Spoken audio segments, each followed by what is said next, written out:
या संदर्भात आम्ही तुम्हाला विनंती करायला या ठिकाणी आलो. कारण जशा ग्रामपंचायत ओपन झाल्या तेव्हापासून आजपर्यंत मी सुद्धा 10 वर्ष ग्रामपंचायतमध्ये राहिलो, अनेक जण राहिले, परंतु इतका विकास आमच्या गावाचा कधी झाला नाही. ही पहिली वेळ आहे की बा ह्या मुलामुळे एवढे सरपंच झाले आणि एवढ्या मोठ्या गावाचा विकास चांगला झाला. याच्यापासून सगळ्या गावाला सुविधा भेटल्या. परंतु हा जो खोटा आघात आमच्यावर जो झाला की बा गावातले 2 साक्षीदार गुप्ती घेऊन आणि त्या सरपंचाला 2 वर्ष तडीपार, आम्ही 2 वर्षाऐवजी 4 वर्ष भोगू त्याचा विषय नाही.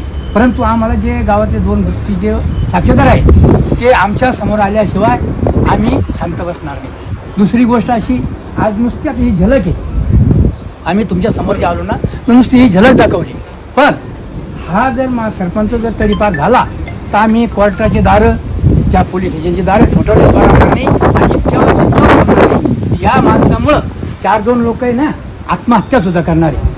कारण एवढा मोठा आघात आमच्याकडे झाला तर हा खूप मोठा अन्याय आहे. आणि आजपर्यंत मागचा रेकॉर्ड तपासा, एवढ्या तुम्ही गावात येऊन गुप्ती चौकशी करा. जर हा मुलगा दारू पित असेल अगोदर, याच्याकडे एखादी टोळी असेल किंवा यानं काही कोणावर अन्याय केला, कोणाला मारलं, तर त्याच्याबद्दल आम्ही तुम्ही जी शिक्षा दिली ती आम्ही सगळं गाव भोगायला तयार राहू. नाही तर याच्यात मात्र पूर्ण गाव पेटून उठल्याशिवाय राहणार नाही. धन्यवाद. सगळं गाव मंगेश दादाची पाठी